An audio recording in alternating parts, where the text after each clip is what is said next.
on the side of him, he fell down and he got shook. And I just stood on top of him, grabbed him. And next thing you know, NYPD was there. Okay, so that situation happened. And then a bit after that, in Atlanta, Suge's best friend, Big Jake, gets killed in a club. And this part's kind of fuzzy, but there was a rumor that Wolf was the one that did it. Puffy got blamed for it and so forth. But I guess Wolf wasn't the one who did it, but still there was some sort of blame that Suge had on Bad Boy over that situation, right? I don't know if Suge had blamed Bad Boy for that because the situation never came, when I got with him, the situation never came to us like that. Now, I've heard Wolf talk about it, and Wolf told me personally that he didn't do it. And I know everybody knew the guy who did it. It was this dude, he's dead now. He got killed in Atlanta about 2 or 3 years ago.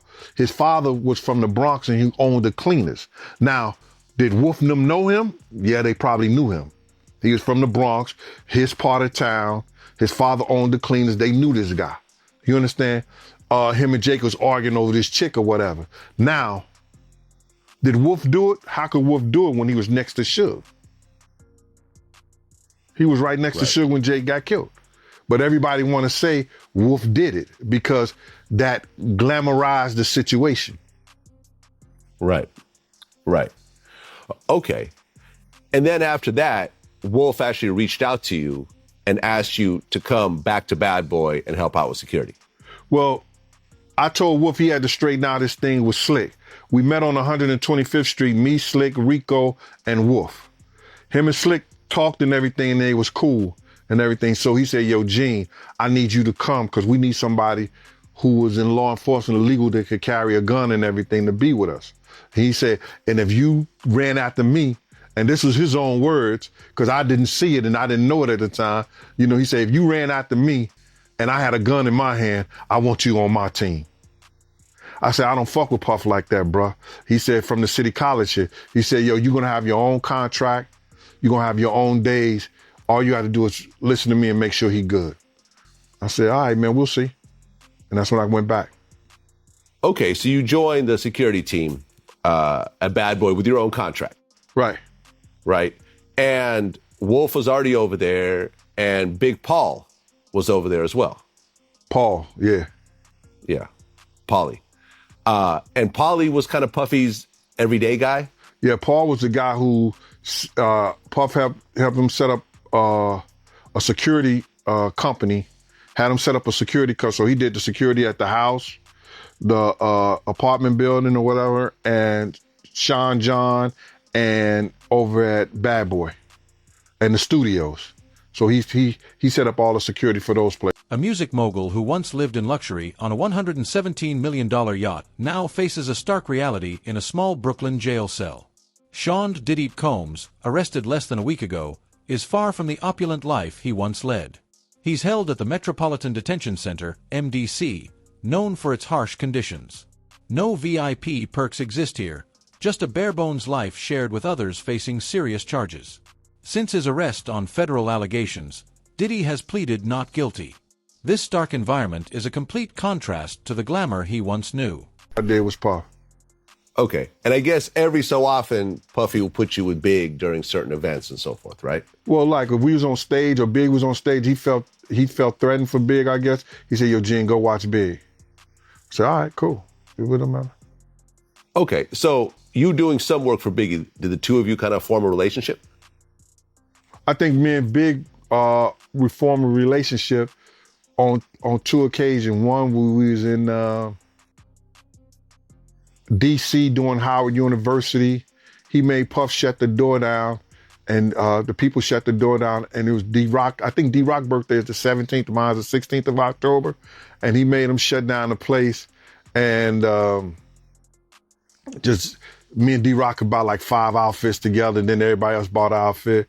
And then Big used to just give me all the clothes that he didn't want. Like, you know, you had Nike, Lugs, you had Mecca Mecca clothing line. They would bring big boxes to Big everywhere we was at. And then he was like, yo, whatever he didn't want, he'd say, yo, D-Rock, you want this? D-Rock was like, nah, I don't want it. He said, yo, Big Gene, you want it?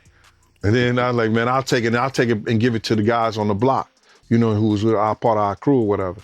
But the kid was just good like that. And then we had a situation when we were in Atlanta that something was bought, and he thought I was gonna lie about it because Puff was trying to say it was his, and it wasn't his, it was Big's. And you know what I'm saying? And when he said, and they had made a bet that I was gonna go on Puff's side. So when I got to the studio, I said, nah, Puff, you had that one, and Big had that one, and that's what it was. And Big looked at me, and you could see a smile on his face like, yo, this nigga's honorable. Okay. And before all the drama began, did Tupac ever come around? Did you ever see Big and Tupac interact together? No, I never seen Big and Tupac interact together. I seen Puff and Pac interact together, but I didn't see really? Big, yeah. In what capacity? Like we was at Roxy. They used to give functions and parties there. And then one time me and Puff walked up in there. It was, this was after Pac got shot and everything like that. And it was Pac and like 4 other guys. And Pac put a cigarette in his mouth. The dude lit the cigarette. I started laughing. I'm like, who fuck like a cigarette for? Like that. So then him and Puff talked, and that was it. Was nothing. Okay, and then the incident happened at Quad Studios. This was after the incident at Quad, when I seen Pac with Puff. Oh, really? Yeah. Okay, well... The story takes another twist with new accusations. Alongside his legal troubles, inmates have claimed Diddy has been involved in violent outbursts. A past incident from 2006 resurfaces. A security worker, John Doe, says Diddy behaved aggressively at an event. Doe was hired last minute to work at Diddy's estate for what appeared to be a high-end gathering. Guests arrived in luxury cars, and Diddy personally greeted Doe, even offering him a future job. Doe declined due to personal reasons, and everything seemed fine initially. But things reportedly took an unexpected turn later. Diddy Combs has been denied bail in connection with the sexual abuse and sex trafficking charges he faces. And as Les Trent reports, the music mogul who once traveled by private jet to all those mansions is now in a jail that is notorious for its bad living conditions. Music mogul Sean Diddy Combs spent his first night behind bars inside a facility that is being called Hell on Earth. The Metropolitan Detention Center in Brooklyn is notorious for its appalling living conditions and rampant violence. How bad is it inside this federal lockup? There have been 2 murders, 4 suicides, and numerous stabbings and lockdowns in recent years. It's so out of control inside that 4 federal judges are reportedly refusing to send any more prisoners here. Donald Trump's former fixer, Michael Cohen, spent a harrowing year in federal custody. He says for someone used to a life of luxury like Diddy, prison life is a severe shock. You have a desk, you have a plastic chair, you have your bed with a 1.5-inch mattress, no pillow, and you also have a locker. So you basically have 3 feet by 5 feet to move around. So you have a basic 15 square feet. It is a horrible, horrible place. Diddy's lawyers were so eager to keep him out of jail, they offered his palatial $48 million home in Miami Beach and his private jets as bail. Today, they are even offering to restrict female visitors to his homes, except for his mother, daughters, and the mothers of his children if he is released. They told the judge the jail he was being sent to is dreadful, dirty, inhuman, and an ongoing tragedy. How's your dad doing? How's your dad doing? Family members appeared somber as they arrived at federal court in Manhattan today in another attempt to get out on bail. The judge cited Diddy's history of violent temper and potential intimidation of witnesses as reasons for keeping him behind bars. Diddy's former protege, singer Aubrey O'Day, is celebrating Diddy's downfall today. I feel validated, a win for women all over the world. As the night went on, things allegedly got worse. Diddy reportedly gave John Doe 2 drinks, after which Doe became very ill. It's claimed that the drink may have been tampered with. These accusations raise concerns about manipulative behavior from Diddy and his team. Now, in jail, Diddy's life is vastly different. The MDC, called Hell on Earth, offers no comfort. Gone are the private jets and lavish parties. He now faces the mental strain of life in prison, confined to a cell and reflecting on his fall from fame. Waits trial in the explosive sex trafficking and racketeering case against him. Prosecutors describe a large criminal ring orchestrated by Combs to sexually abuse dozens of women, drugging them, beating them, and recording sexual acts for at least 15 years. The move from the judge to hold the musician mogul in jail before his trial comes as prosecutors argue Combs, his massive wealth, makes him a flight risk. And they're also accusing him of witness tampering, trying to keep both them, witnesses, and his victims silent. Combs' team offered a $50 million bond agreement, with his attorney claiming Combs is, in his words, eminently trustworthy. The judge didn't buy it. It is a stunning fall from the height of pop culture. Combs, however, is pleading not guilty and has denied any wrongdoing. Let's bring in NBC's Chloe Malas for more. And Chloe, there are no phones, no electronics allowed in court. We actually have breaking news. We have some breaking news right now.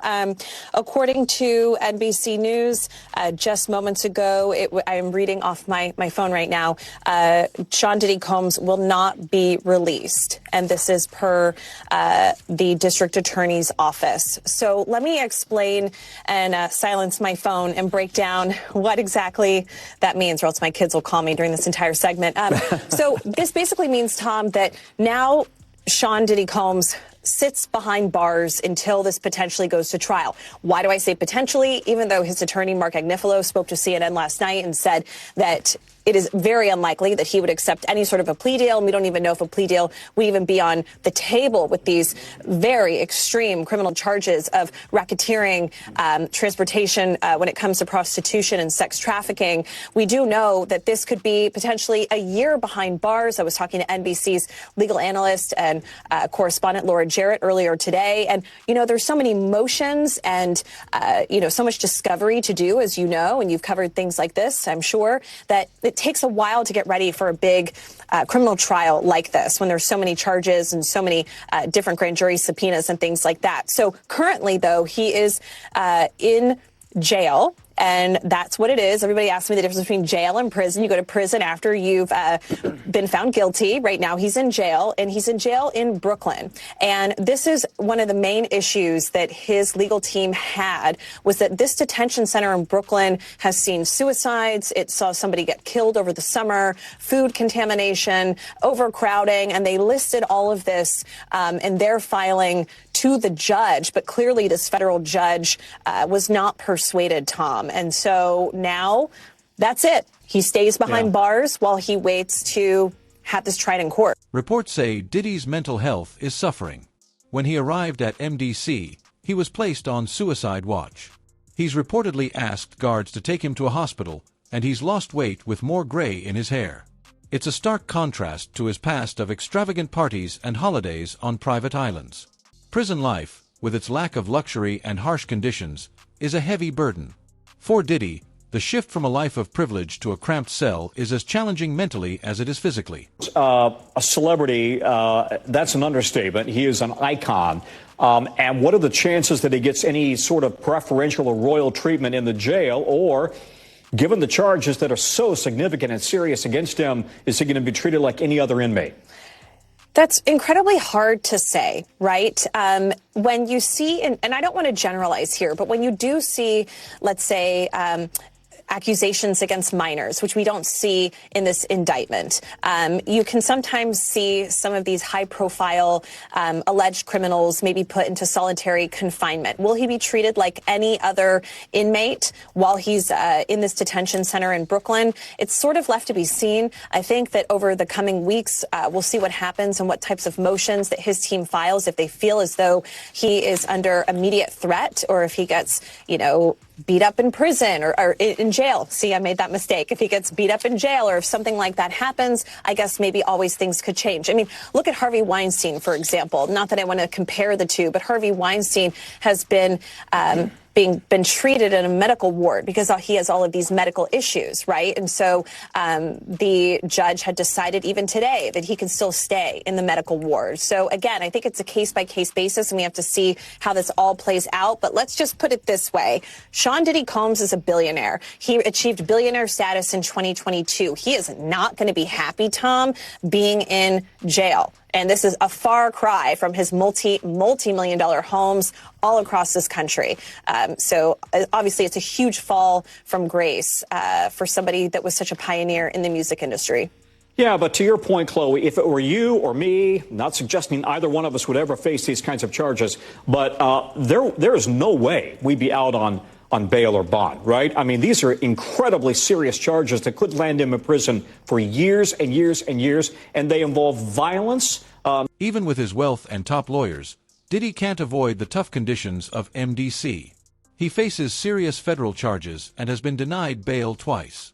MDC is infamous for its poor conditions, bright lights, constant surveillance, and an oppressive atmosphere.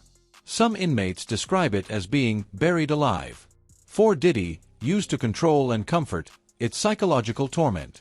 He remains under close watch, focusing on his defense as his uncertain future unfolds. Are a potential defendant in one of these cases and someone suing you, would they typically require a non-disclosure agreement to be signed once they settle it with the plaintiff or the victim in this case? You know, if I was an attorney representing one of these individuals accused, I would certainly request for that before agreeing to any out-of-court settlement. Otherwise, it kind of takes away the point of doing it out of court. It's going to end up being public. I might as well continue to fight the allegations.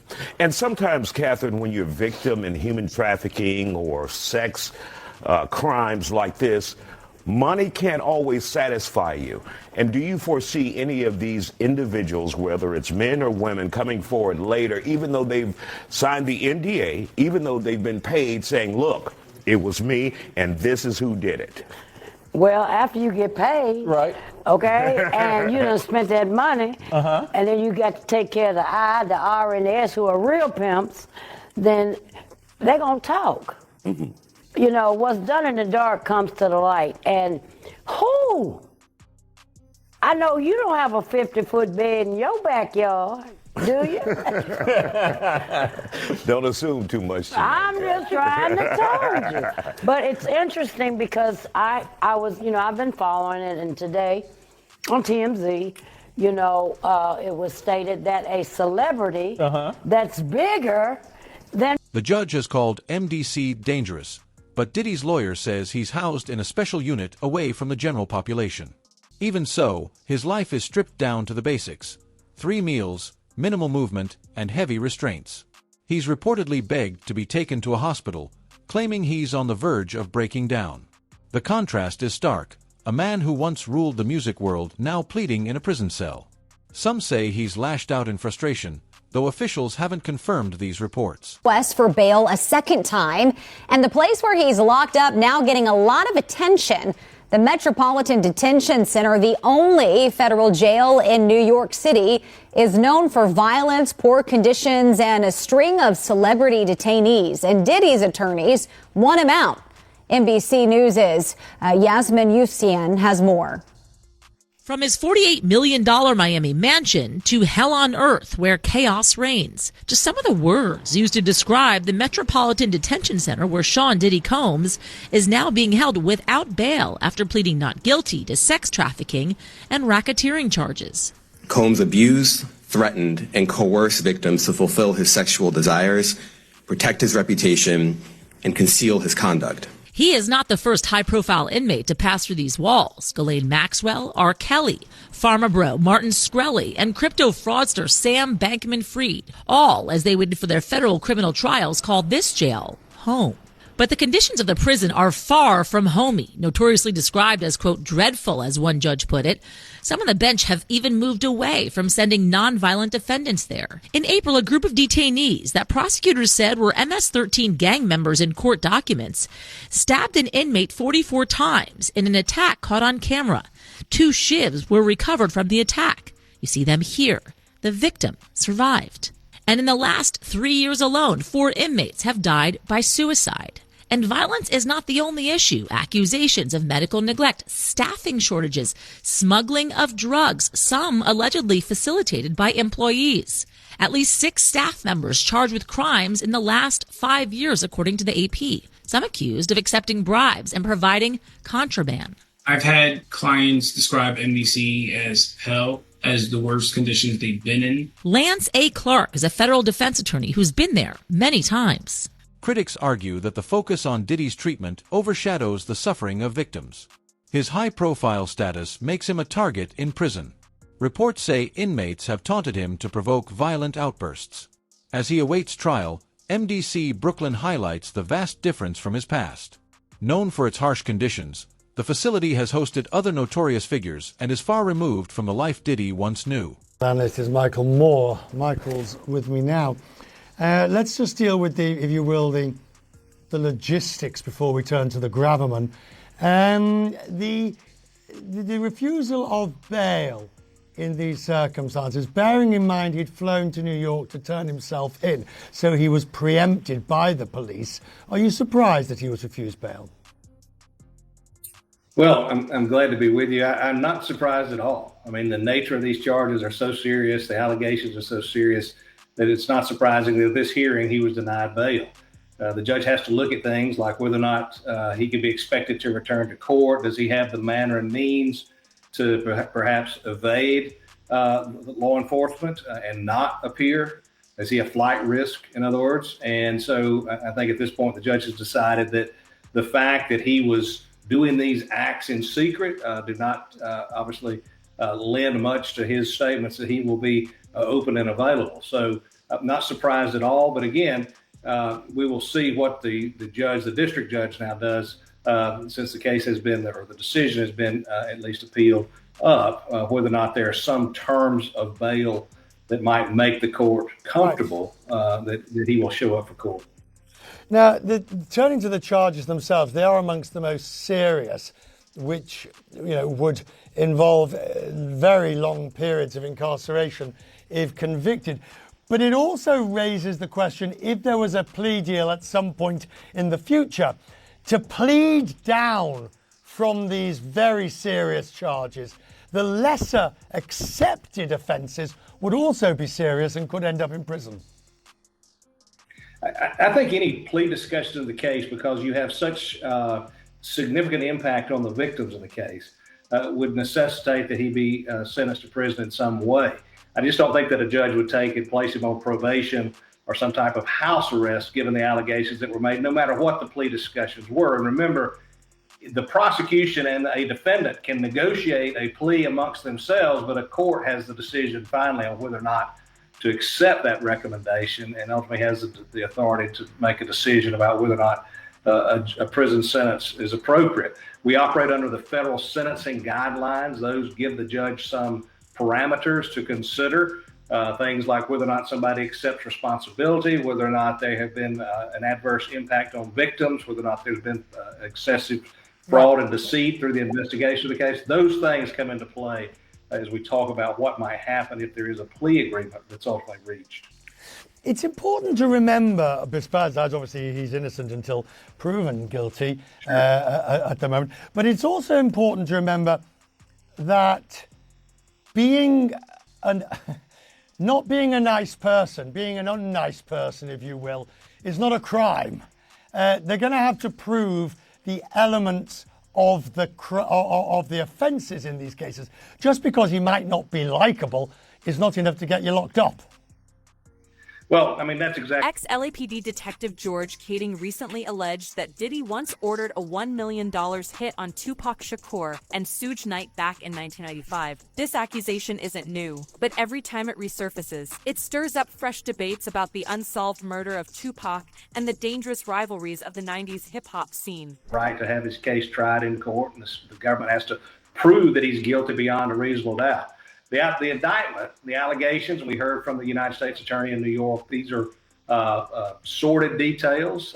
They are particularly troubling as it relates to whether or not the allegations are true, on whether or not certain people, victims in the case, were given drugs at the time to get them to do these sex acts, whether or not there's been some effort to blackmail or extort or silence victims in the case by the use of videotaped, and to call it pornography would probably be too nice. I would just say dark type of pornography. It sounds like, these are things that a judge is going to have to consider as we go forward.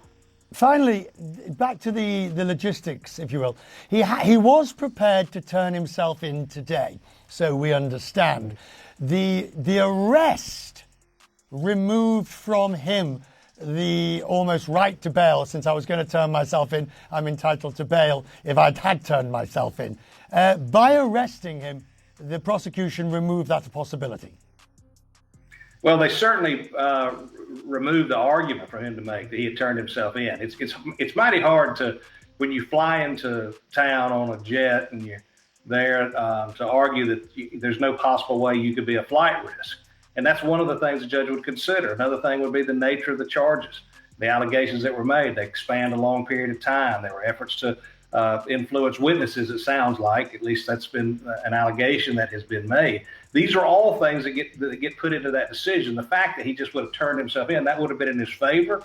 But there are so many other factors at play that it wouldn't have surprised me to see a court dig into those a little bit in making a decision whether bail would be appropriate. And at this stage, a judge has determined that bail is not appropriate. He has a right, and has done apparently so, to appeal that decision and have another hearing on it. At that time, his lawyers will have a chance to make these arguments about, the efforts that he was making to cooperate and to get there. The term cooperation. MDC has a dark reputation, with violence, overcrowding, and poor conditions. Diddy's lawyers say it's unfit for pre-trial detention, citing deaths and other dangers. His isolation in protective custody cuts him off from human connection. For a celebrity used to attention, the holidays in prison are especially isolating. Small distractions like card games can't ease the mental toll of his stark reality. His days now are a far cry from his luxurious lifestyle, and he faces the heavy weight of the charges against him. Chaos reigns. Just some of the words used to describe the Metropolitan Detention Center where Sean Diddy Combs is now being held without bail after pleading not guilty to sex trafficking and racketeering charges. Combs abused, threatened, and coerced victims to fulfill his sexual desires, protect his reputation, and conceal his conduct. He is not the first high-profile inmate to pass through these walls. Ghislaine Maxwell, R. Kelly, Pharma Bro, Martin Shkreli, and crypto fraudster Sam Bankman-Fried, all as they waited for their federal criminal trials, called this jail home. But the conditions of the prison are far from homey, notoriously described as, quote, dreadful, as one judge put it. Some on the bench have even moved away from sending nonviolent defendants there. In April, a group of detainees that prosecutors said were MS-13 gang members in court documents stabbed an inmate 44 times in an attack caught on camera. 2 shivs were recovered from the attack. You see them here. The victim survived. And in the last 3 years alone, 4 inmates have died by suicide. And violence is not the only issue. Accusations of medical neglect, staffing shortages, smuggling of drugs, some allegedly facilitated by employees. At least 6 staff members charged with crimes in the last 5 years, according to the AP. Some accused of accepting bribes and providing contraband. I've had clients describe MDC as hell, as the worst conditions they've been in. Lance A. Clark is a federal defense attorney who's been there many times. Now, if the government is going to mandate that they are responsible for your well-being, they have to ensure the safety of your well-being. Occupy the streets until they get heat. In the winter of 2019, protests over a power outage left inmates without light or heat for a week in the cold.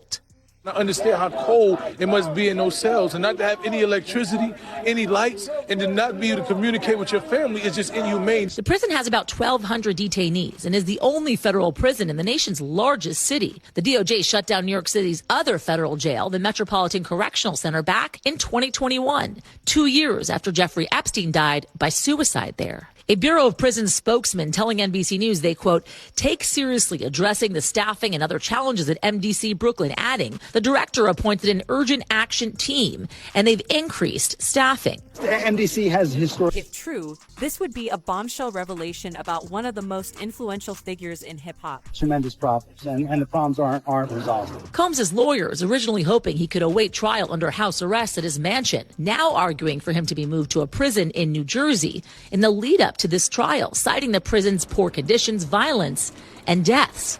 On Wednesday, his lawyer said he was being held in a special housing unit with an extra level of security. Yasmin's back with us now. So what is next? Is he going to be in jail in this facility until the trial begins? Is there a chance he could, get moved earlier than that? As of this moment, as of this hour, as of today, yes. But of course, as I mentioned earlier, they're going to be appealing this thing next to the Second U.S. Circuit Court of Appeals to overturn the judge's order here to try and get him actually released to his mansion on $50 million bail, wanting a GPS monitoring system, limited visits from family members, friends, so on and so forth. That is what they're proposing because of course, the violence I talked about in that piece inside these jail walls. They also, in the meantime, Hal, want to get him moved to a jail and/or prison in New Jersey. The judge so far has essentially said that is up to the Bureau of Prisons to make that decision. Nonetheless, it's all going to be on appeals leading up to the trial. His next court appearance, by the way, October 9th. So looking for that. Agents searching Diddy's homes in Miami and Los Angeles shocked the entertainment world. Lawsuits have piled up, including claims from Cassie Ventura and producer Rodney Jones Jr. Diddy's legal issues aren't new, but this wave of allegations since his arrest includes nearly 24 lawsuits tied to his parties. Lawyer Tony Busby, representing many plaintiffs, says the number of claims could exceed 100. While Diddy's team dismisses these claims, the volume of accusations paints a troubling picture. Combs will try for the third time to get bail today while he awaits trial on sex trafficking and racketeering charges. Scripps News national correspondent Alex Miller is live in New York City where this hearing happened earlier today. Alex, there was already a hearing earlier this week looking at notes taken out of Sean Combs' cell. How could that impact his chances at bail? His team says that raiding his cell, monitoring his calls, is not allowed and not fair to allow him to prep for a trial. It'll be interesting to see if this ends up happening. We just got out of this hearing nearly 2 hours long, and they only talked about these notes at the very beginning. They discussed essentially whether or not they said the word legal on them. And there was a bit of a discrepancy from the defense. Essentially, they backtracked on this even just a little bit. Essentially, he has these binders, legal pads that, according to the photographs from the raid on his cell, did not say the word legal. All of a sudden, now they do. And the defense couldn't exactly say when the word legal was written. And that matters because if it said legal on any of these notes, that is part of attorney-client privilege. Those are things that should not have been taken out of his cell. So there is a big question about that. But Nate, the bigger issue here now is he going to get out? As of tonight, he is still going back to his jail cell. But next week, we will know whether or not he is going to be able to get out until his trial. So the big discussion here, according to the government, is can they trust him? He has proposed a whole laundry list of things that he's willing to do if they'll let him out. Things like 24/7 security, things like not speaking to anybody, not having internet access, phone access, unless it's through this 24/7 security company. But the government and pretrial services, who is separate from the prosecution, they're not buying it. They're saying that they cannot trust Sean Combs to not follow the law or to not follow the rules that he has even set out for himself. They say because he's already broken the rules that the department, the Bureau of Prisons, and his own counsel have laid out for him within a jail cell. So they're essentially saying if he can't do it there, how could he do it in the comfort of an apartment? They had tried to get him released to Star Island, his home on Star Island right in Miami, because the allegations span 2 decades, involving men, women, and minors. Busby's firm has received thousands of calls, with hundreds of potential cases. Some accusations involve tampered drinks at parties, allegedly to exploit victims. What was once seen as normal in the industry is now under scrutiny. As these cases develop, They reveal a darker side of Diddy's life that could define his future. Is bringing him to an Upper East Side apartment, a 3-bedroom apartment where they say they would have 2 security guards inside of his apartment at all times, 1 downstairs. Again, the judge has not really said whether or not he is keen on this. He didn't really disclose if he's leaning one way or another, but he did ask a lot of questions about what that would look like. Again, the government not buying it, as well as pretrial services, which is the organization, the department that would have to make sure that everything was on the up and up. Yeah, Alex, I wonder also, whether there was discussion of that now infamous video back from 2016 of Combs beating his girlfriend at the time, Cassie, the, entertainer. Did that get discussed at all in the hearing today? It did, because the defense is saying that the prosecution basically took the video that CNN originally published and gave it to the judge in that exact form, which is that it was edited down and they say out of order. They say essentially that the video ends with Cassie being dragged back to the room. They say that's not how it happened. They say it's important to know that that is not how it happened. But according to the defense, they say, or according to the government rather, they say it doesn't really matter because what you can see is what happened there. Her getting beaten up, her getting kicked, all of these violent things in nature. And what I don't think has been reported enough is that the allegation here isn't just that it was a squabble between the two of them, that it what the defense calls a lover's quarrel, but that inside the hotel room down the hallway, that there was a male sex worker there that was part of these freak-offs. So it's not just about the abuse that happened in the hallway, but the prosecution wants to bring this into evidence because of what was actually happening inside of that hotel room. Now, the defense maintains that that wasn't the case. They maintain that the fight actually happened because he was just trying to get his phone and clothing back. But even still, this video was even used today in the discussion about how violent they believe Sean Combs is and why he cannot be released on bail. Yeah, Alex, I read about 90% politics all day long, but I mean, this is one of the stories that, breaks through, especially coming from the entertainment industry. Such a big entertainer for such a long time. Safe to say that this Diddy's time at MDC draws attention to the facility's harsh conditions. Reports of his weight loss, mental struggles, and tension with guards highlight the challenges of high-profile incarceration. MDC is described as a dangerous place, where violence and tension are constant. Observers note his physical decline since his arrest. For Diddy, life in MDC is a sharp fall from grace, leaving him to face a grim reality far from the world he once dominated. First time since this arrest, she released a statement. It reads, "It is heartbreaking to see my son judged not for the truth, but for a narrative created out of lies. My son is not the monster they have painted him to be, and he deserves a chance to tell his side." Joining us to talk about it here on The Factor Uncensored tonight, we have defense attorney and former Harris County prosecutor Bioji Akingbala, Harris County Precinct 1 trafficking director Kathy Griffin-Grignon, and radio personality J Mac from 97.9 The Box. Glad to have you all here on The Factor Uncensored. So, J Mac, when you hear that there could be more people out there, more celebrities, who are already settling cases quietly, are you surprised? Are you shocked? That's a smart thing to do. You don't want us in your business. You don't want to be on the Isaiah Factor. On the morning show, right? On the morning show. And then you heard his mom. She's doing what a mom is supposed to do. If you pay my bills, I would say, hey, that's not the guy I know. But then again, of course, you don't treat your mother that way. You may not tell your mother what's going on. Come on, man. His mama know. Oh, his mama know. Trust me. I'm being naive. The naivete is showing tonight. Your mom is going to always know what you're doing. You might think she don't know, but she know. Got it. Bioji, let's talk about some of the celebrities, which no names have been named as of yet, who may have settled these cases. Is that the prudent, smart thing to do?